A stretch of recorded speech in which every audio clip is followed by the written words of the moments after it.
السلام علیکم ورحمۃ اللہ وبرکاتہ۔ میرا نام احتشام الحق ہے اور آپ دیکھ رہے ہیں اسامہ تابعی چینل۔ امید ہے آپ سب خیریت سے ہوں گے۔ اللہ پاک سے دعا ہے اللہ پاک آپ کی تمام پریشانیاں دور فرمائے اور آپ کو دنیا آخرت میں کامیابی عطا فرمائے، آمین ثم آمین۔ آج ہم بات کریں گے خواب میں بیگن دیکھنے کی مختلف صورتیں اور اس کی مختلف تعبیروں کے بارے میں۔ امام ابراہیم کرمانی رحمۃ اللہ علیہ فرماتے ہیں، اگر کوئی خواب میں دیکھے اس کے پاس بہت سے بیگن ہیں لیکن سب بیگنوں کو فروخت کر دیا ہے یا کسی کو دے دیے ہیں یا گھر کے باہر رکھ دیے ہیں یا گھر سے باہر پھینک دیے ہیں اور ان بیگنوں کو نہیں کھایا، دلیل ہے صاحب خواب پریشانی سے نجات پائے گا۔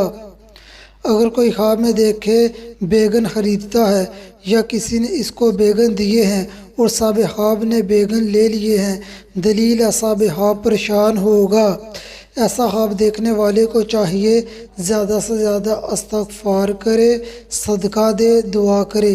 صدقہ مصیبتوں کو ٹال دیتا ہے اور دعا سے تقدیر بدل جاتی ہے، اور صاحب خواب اپنا یہ خواب کسی سے بیان نہ کرے۔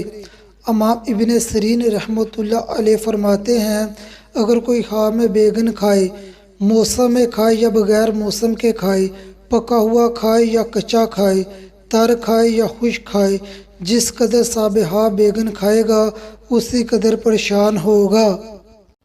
ایک بھائی نے سوال کیا ہے، میں نے خواب میں درخت پر امرود لگے ہوئے دیکھے ہیں اور میں شادی شدہ ہوں۔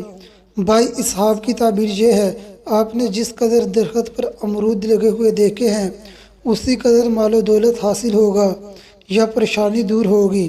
اس خواب کی ایک تعبیر یہ بھی ہے، آپ کے ہاں اولاد ہوگی۔ اگر ابھی تک آپ نے میرا چینل سبسکرائب نہیں کیا تو میرے چینل کو سبسکرائب کریں اور ساتھ لگے بیل آئیکن کو پریس کریں تاکہ میری آنے والی ہر نئی ویڈیو آپ کو بر وقت ملتی رہے۔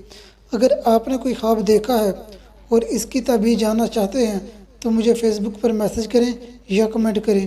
اگلی ویڈیو میں ملتے ہیں، تب تک اپنی دعاؤں میں یاد رکھنا۔ السلام علیکم ورحمۃ اللہ وبرکاتہ۔